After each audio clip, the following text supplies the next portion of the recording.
हया करो।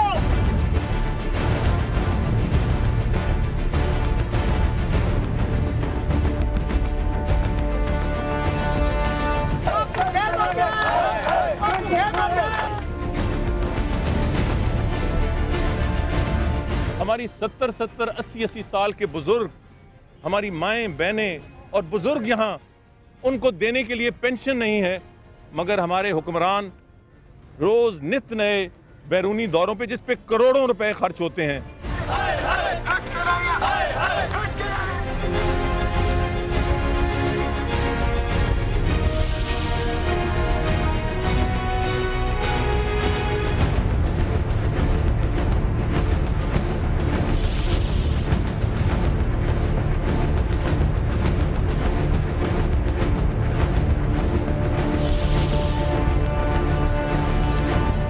अगर हमारे पास ऐसे नहीं है, हम रेलवे नहीं चला सकते तो रेलवे को बंद कर दें।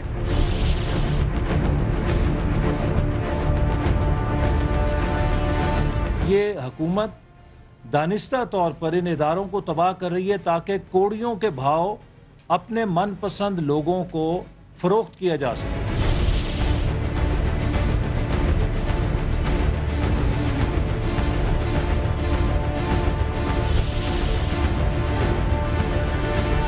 रेलवे की बेहतरी में मैं हार्डल हूँ सबके सामने प्रेसिडेंट को। मैंने कहा फिर मैं इस्तीफा देने के लिए तैयार हूँ।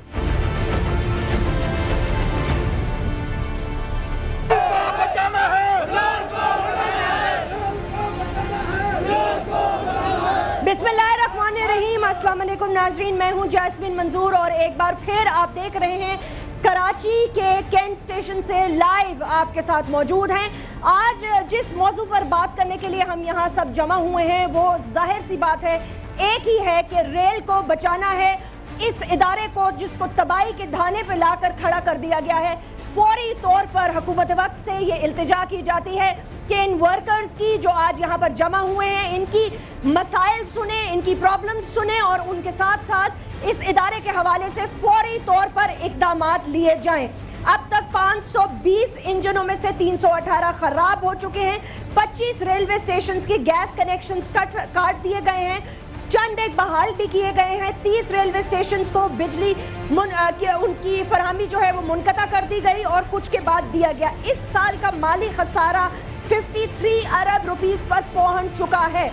ये जगह इस तरह सुनसान है जैसे कि यहाँ कोई हो ही ना। जिसकी मैं बात कर रही हूँ वो है पैसेंजर्स। रेल होगी तो पैसेंजर चलेंगे।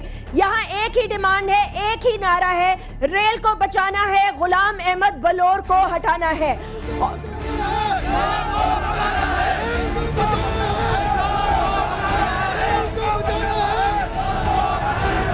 वापस आते हैं और इन सब के मसाइल पर बात करते हैं कि ये चाहते क्या हैं और इनका मसला क्या है और रेलवे इतनी तबाह क्यों हो जा रही है।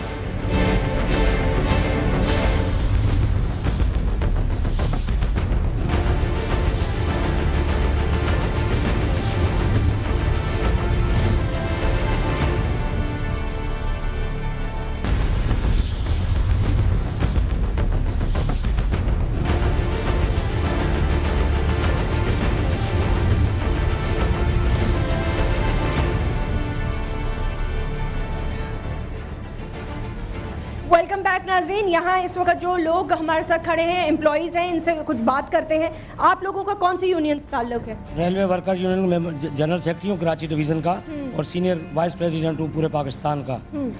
आज जो रेलवे का अशर किया है जब से ये हुकूमत आई है और ख़ास करके वज़ीर रेलवे गुलाम अहमद बलोर और जो उसकी टीम है, 7 डिवीज़नों में 7 TS जो नेबज़दा हैं, जिनको सज़ाएँ हुई साबका दौर में, उनको लगाकर भत्ते जमा करवाए गए। आज हमारे क्वार्टर जो उनको अनसेफ करार दिया गया DS कराची ने, ये उस लेटर की कापी है मेरे पास। तमाम रेलवे कॉलोनी के मकानों को अनसेफ करार दे दिया गया और बड़े मज़े की बात है कि हमारा हाउस रेंट कट रहा है, 5% रिपेयर के नाम पर कटौती काटी जा रही है, तनख्वाहों से बिजली का बिल काटा जा रहा है, पानी का बिल काटा जा रहा है, पंखों के पैसे लिए जा रहे हैं और उसके बावजूद तमाम क्वार्टरों को जो अनसेफ कर दिया इसलिए कि पिछली बारिशों में एक बच्ची शेड के मुलाजिम की उसकी एक बच्ची जो है कौन विल्सन मसीह की बेटी जो है ना, की एक बेटी फौत हुई और छत गिरने से 3 लाख रुपए का ऐलान किया वो आज तक उसको अभी तक एक पाई नहीं मिली। उसके अलावा कुछ भी नहीं मिला, कुछ नहीं मिला। 1 लाख रुपए दिए, 1 लाख रुपए दिए। उसके अलावा रेलवे स्कूल में 3 दफा छतें गिरी और खुफिया तौर पे बाहर से गाड़ियां ला के टैक्सियों में, एम्बुलेंस अफसरों के जाती इस्तेमाल में गाड़ी उसका उनका टैक्सी लाकर उनको PN शिफा और दूसरी अस्पतालों में, प्राइवेट अस्पतालों में मलम पट्टी कराई गई। 1 करोड़ 20 लाख रुपए का ठेका था स्कूल रिपेयर करने का, उसको सिर्फ इसलिए बंद किया हुआ है कि ठेकेदार उनको भारी कमीशन 50% कमीशन नहीं दे रहे। आप लोगों को तनख्वाहें मिल रही हैं? हमें तनख्वाह तकरीबन तनख्वाह में हमारे 15 तारीख को तनख्वाह होती है, हमारे को 24 तारीख को तनख्वाह मिली है। वो भी बड़ा जद्दोजहद और आप लोगों की मेहरबानी थी। जब मीडिया आया, शोर मची और पूरी पाकिस्तान के अंदर बात फैली, उसके बाद कैशियर आया और यहाँ हमें तनख्वाह दी। वरना तनख्वाह तनख्वाहों का ही मसला नहीं है हमारे पास, मेडिकल का जो मसला है, सबसे अहम मसला हमारे पास मेडिकल का है। हमारी हॉस्पिटल होते हुए भी हम उसमें OPD बंद कर दी गई है। महीने की करोड़ों रुपए की डॉक्टरों को जो तनख्वाह दी जाती है, डॉक्टर 11 बजे आते हैं, 12 बजे डॉक्टर वापस चले जाते हैं। OPD में बिल्कुल कोई काम नहीं होता, वो OPD गवर्नमेंट ने खुद बंद कर दी है। यूनियन जो आप लोगों ने बनाई हुई है, फिर इसका फायदा क्या है कि आप लोग अपने काम नहीं करवा सकते, अपने आप अस्पताल नहीं खुलवा सकते? इसका फायदा क्या हुआ? इसका फायदा ये तो ऊपर मरकज से जो है ना, ये चेयरमैन का जो ऑर्डर होता है उसको ऊपर वो लोग इम्प्लीमेंट करते हैं। अब इस OPD बंद होने के बावजूद पूरे पाकिस्तान में 13 डॉक्टर अपॉइंट किए गए हैं बंद के ड्यूरिंग बंदिश। उसके बावजूद जो है 13 एक डॉक्टर लेडी डॉक्टर यहाँ भी आएंगे। हमारे पास अस्पताल तो नाम है लेकिन ENT स्पेशलिस्ट हमारे पास नहीं है। नहीं, तो अगर आपको अस्पताल जाना होता तो आप कहाँ जाते हैं? ये जो थोड़ी बहुत दवाएं मिल रही हैं ना लोगों को, ये यूनियन ही की वजह से मिल रही है कि वो प्रेशर देती हैं GM को, DS को, मिनिस्टर को, MS को कि जी दवाएं नहीं मिल रही, मेडिसिन नहीं मिल रहा, तो उस प्रेशर में आकर ये जो है तो थोड़ी बहुत दवाएं जो है वो मिल जाती हैं। लेकिन मेडिकल है आपका, लेकिन आपको नहीं दिया जाता। बिल्कुल नहीं दिया जाता। और जो कबर्ड है जिसमें खाना वगैरह रखते हैं जो मरीज को मिलता है, उसमें इतने बड़े बड़े लाल बैग घूम रहे हैं, कीड़े घूम रहे हैं उसके अंदर, टूटे हुए हैं वो, बिल्लियां रात को सोती हैं उसके अंदर जिसमें के खाना रखा जाता है मरीजों के लिए।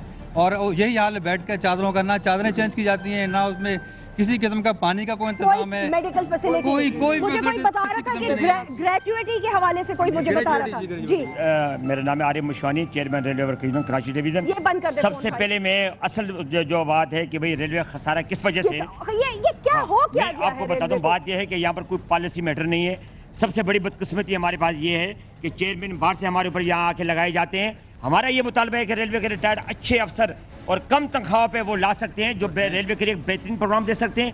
और दूसरी बड़ी बात कि हर 6 माह के बाद चेयरमैन को चेंज कर दिया जाए, जो इदारे की बड़ी बदकिस्मती है मैं समझता हूँ। और यहाँ पर कम से कम लॉन्ग टर्म 5 साल के लिए, सब तालियां बजा रहे हैं आपकी बात पर, सब 5 साल के लिए चेयरमैन मुंतखब होना चाहिए। और दूसरी यहाँ पर सियासी मुदाखलत सबसे ज्यादा है। किस किस्म की सियासी मुदाखलत ये कि अगर कोई सब ऑर्डिनेट के अंडर में जो कोई भी अफसर अगर वो करप्ट है, नाअहल है, रिश्वतखोर है, उसके खिलाफ अगर वो कार्रवाई करता है तो ये ऑन द रिकॉर्ड में आपको बताता हूँ कराची ये पिंडी डिवीजन की कि एक अफसर की वहाँ पर CME ने ट्रांसफर कर दी थी बेदात खान ने। तो उसने कहा कि आपकी जुर्रत कैसे हुई, आप मुझे जानते नहीं हो, मेरा ससुर ब्रिगेडियर है, आपको जुर्रत कैसे हुई कि मेरी ट्रांसफर आपने कराई? जब इदारे के अंदर किसी सब ऑर्डिनेट अपने मातहत अफसर को ट्रांसफर नहीं कर सकेगा, मुझे आप बताएं अगर 50 अरब रुपए भी आप दे दे तो ये इदारा जो है खसारे से नहीं निकल सकता।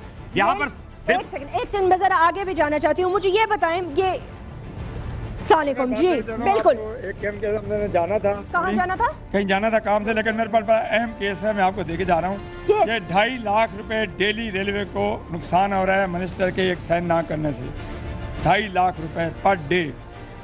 ये डॉक्यूमेंट्स हैं, ये प्रूफ है, आप लेके जाएं, इस पे काम करें खुदा के लिए। ये है क्या, मुझे इसके बारे में मैं आपको बता देता हूँ। ये 2 ठेके हैं। 2 ठेके? 2 ठेके हैं जिससे एक 4 करोड़ का है, एक भी 4 करोड़ का है। किस चीज के ठेके? ये एक्वाफेना का, एक मिनरल वाटर का, एक कोको कोला का है। ठीक है, डिस्ट्रीब्यूशन होगी यहाँ, डिस्ट्रीब्यूशन है, ट्रेनें चल नहीं रही, एक्वाफीना और कोको कोला लगाएंगे। उन्होंने ठेका लिया, इन्होंने उसका टेंडर नहीं कराया, उसकी डेट खत्म हो गई है, अब ये मुफ्त चल रहे हैं। मुफ्त चल रहे हैं? अच्छा, इसका टेंडर हुआ पड़ा है, अवार्डिंग लेटर नहीं दे रहा। अगर वो अवार्डिंग लेटर देगा, सवेरे 8 करोड़ रुपए रेलवे को मिल जाएंगे और पर डे 2.5 लाख रुपए का मीटर भी चालू हो जाएगा। ये कौन नहीं कर रहा? Minister railway. और कौन है? क्यों नहीं कर रहा, क्या वजह? ये उससे पूछे, ये डॉक्यूमेंट से आप ले जाएं। आपने अपने DS वगैरह से किसी से नहीं पूछा? DS का ये इख्तियार नहीं है, ये लोग DS की खाम का बात कर रहे हैं। DS का कोई इख्तियार, DS क्या होता है रेलवे में? कुछ नहीं है, वो डिविजनल कमर्शियल सुपरिटेंडेंट है, डिविजनल कमर्शियल। तो उसका क्या काम है? जी उसका ऐसा कोई काम नहीं है, ये जीएम चेयरमैन बड़ी अथॉरिटीज होती है। नहीं, डीएस का काम नहीं है कि चेयरमैन से या दीगर? नहीं, ये डीएस का काम नहीं है। ये तो किसका काम है मेरे भाई? ये एक महकमा है। अगर डीएस का काम नहीं है तो डीएस को किस लिए यहाँ बैठाया हुआ है? वो पूरे डिवीजन का मालिक है, अपने डिवीजन को तो वो सही करे ना। जी आप इस शख्स से ये पूछें कि आप रेल के अंदर करते क्या, आपकी डिजिग्नेशन क्या, पोर्टफोलियो क्या? पहले अपने बारे में थोड़ा बताएं। जी जी बताएं। आप बताएं ना मुझे, तो मेरा नाम जैस्मीन मंजूर है, मैं तो समझ। अच्छा, मेरा नाम गुल मोहम्मद सुमरा है, सरपरस्त आला हूँ कराची डिवीजन का, रेलवे मेहनत का यूनियन का। ठीक है। और मैं सरपरस्त आला हूँ। मैं आपको बता रहा हूँ, मैं रेलवे एम्प्लॉय नहीं तो क्या हुआ, मैं सरपरस्त आला हूँ रेलवे मेहनत यूनियन का। मैं सरपरस्त आला हूँ पूरे Pakistan railway workers union, CBA catering. आपकी जॉब क्या है भाई, आपकी नौकरी क्या है? नहीं, नौकरी नहीं मेरी, नौकरी नहीं है। सरपरस्त आला नौकरी में नहीं होता। सरपरस्त आला वो सरपरस्त आला होता है यूनियन का, फाइनेंस करता है यूनियन को फाइनेंस करते हैं आप? जी जी। अच्छा, तो फिर आप अपनी मर्जी से यूनियन चलाते होंगे? नहीं, अपनी मर्जी, यूनियन तो यूनियन के तरीके से चलती है। हम तो करप्शन की आपको बात बता रहे हैं। तो मैं ठीक है, यूनियन हमारी मर्जी थोड़ी चलती है। लेकिन आपका रेलवे के इदारे से कोई ताल्लुक नहीं है? नहीं, ताल्लुक है, रेलवे से मुंसलिक हूँ, कैटरिंग वेंडिंग से। आप रेलवे से तनख्वाह लेते हैं? नहीं, तनख्वाह नहीं लेता, तनख्वाह लेता। मैं कैटरिंग वेंडिंग वर्कर्स में होता हूँ, तनख्वाह नहीं लेता। हमारा वास्ता है इसमें, हम स्टॉल लेते हैं ठेके पे, हम इस तरह के। और वेंडर हैं आप? ओके, तो ये बताएं ना, ये बोलिए कि आप वेंडर हैं, आप ठेकेदार, बिल्कुल ठीक बात है, ठेकेदार हैं आप? ठेकेदार हैं। तो ये आपके ठेके का मसला है। ओके जी। I tell you that who is he? Who is he? He is only मतलब एक कॉन्ट्रैक्टर, बट उर्दू में बताएं भाई। 25% जो है रेलवे यूनियंस में बाहर के लोग आ सकते हैं। ठीक है, ये कानून है पाकिस्तान का। ठीक बात है। लेकिन फर्स्ट ऑफ ऑल मैं ये बताना चाहता हूँ कि हमें इस वक्त जो है रेल को देखना है कि रेल के साथ हशर क्या हो रहा है। क्या हो रहा है? वी वांट टू रेलवे, ठीक है ना। ये नहीं है कि डीएस कोटा, इस कोटा, इस कोटा, नहीं। हम भी तंजीमी आदमी हैं, हमारा मौका भी है कि ये मुसाफिर जो गाड़ियां लेट हो रही हैं, इंजनें नहीं है, इंजनों में मोटर नहीं है। एक सेकंड, आपका डेजिग्नेशन क्या है? मेरा जो है रेलवे मेहनत का यूनियन रजिस्टर्ड ओपन लाइन में चेयरमैन हूँ। वो जो खत लिखा है वो आपने लिखा है कि ये 10 अरब में हम ये कर सकते हैं और डिमांड कर सकते हैं, और अगर हमें दे दिया जाए तो हम और बोर्ड बनाया जाए। मुझे बताइए, ये रेलवे का कि इतने इंजन जो खराब हैं इनको क्यों नहीं ठीक करवाया जा रहा? पैसा क्यों जो आ भी रहा है वो मुंतकिल नहीं हो रहा रेलवे तक? ट्रेनों का तो कोई हाल ही नहीं है, वो किस वक्त आती हैं, किस वक्त जाती हैं, अल्लाह बेहतर जाने। ये क्यों इतना खराब हो गया निजाम? ये इसका एक्चुअली मैं पूछती हूँ आपसे चाचा, इसका एक्चुअली जो हमारी डिमांड है कि रेल को बचाओ, बिलोर को हटाओ। Bilor is responsible for this matter, ठीक है ना। बिलोर को हटाओ तो रेल सुधरे ना। हम ये कह रहे हैं इंजन भी ठीक हो जाएंगे। कैसे? एक सेकंड मेरी बात सुने जरा, जज्बाती बातें नहीं, लॉजिकल बातें करें। बिलोर ने आके खुद तो नहीं ठीक कर रहे ना इंजन। मैं खाली ये पूछना चाहती हूँ कि खुद कैसे ठीक हो जाएंगे उसके बाद इंजन? उसके बाद इंजन ऐसे ठीक हो जाएंगे कि बिलोर ने अभी ठेका दिया था मोटर लगाने का। हाँ। वो ठेका उसने जब अप्रूव हो गया मोटर लगाने का, तो बिलोर ने जो लेने के वहाँ से सामान अपने जो चाहने वाले थे बाहर से, उनको बोला मोटर ऐसे ले आना जो इंजन में फिट ही ना हो। वो मोटर पड़ी हुई है लोको शेड में जो इंजन में लगी नहीं रहे। कितने की खरीदी गई हैं? ये तो कई करोड़ों रुपए, हजारों लाखों रुपए के। तो मोटरें खरीदी गई हैं लेकिन वो इंजन में नहीं लग सकती, फिट नहीं हो सकती। जी एक सेकंड। मैं रेलवे शेड में काम करता हूँ, मैं आप बात करती हूँ, और मेहनत का यूनियन का जनरल सेक्रेटरी हूँ। मुझे ये मालूम है कि रेलवे के इंजन क्यों नहीं चल रहे। बताइए। हम अपने हाथ से काम करते हैं, हाथ काले करते हैं। ये सब अफसरों की मिली भगत है। ये रेलवे को बंद करना चाहते हैं, उसको नकारा करना चाहते हैं, क्योंकि बलौर साहब का ताल्लुक ANP से है। और ये पाकिस्तान के वैसे इंटी पाकिस्तान है। नहीं। तो ये पाकिस्तान सियासत पे आप देख, मेरी बात सुने, मैं माइक बंद कर दूंगी। आपको सियासत पे मैंने बात करने के लिए बुलाया। जो हमारे मसाइल है रेलवे के, आप उस पर बात करें। सियासत पे बात करनी होगी तो सियासतदान से हम खुद बात करेंगे। रेलवे के इस टाइम 74 से 75 इंजन जो चल रहे हैं वो सिर्फ हुए हैं। 400 इंजन खराब पड़े हुए हैं। लोकोमोटिव नहीं है, सामान नहीं आ रहा, पास नहीं खरीदे जा रहे, सामान बनाने लाए नहीं जा रहे। इसी तरह थोड़ा सा रास्ता दे, वो कुछ बोलना चाहते हैं, थोड़ा सा रास्ता, सबको बोलने का, बाकी आवाम ना बोले। हर जगह सदर बोले, चेयरमैन बोले, वजीर आजम बोले, आवाम ना बोले। आप रास्ता दें, पीछे हो जाए, पीछे हो जाए। पहले पार्ट की आ जाओ इधर बेटा, आगे आओ, आओ।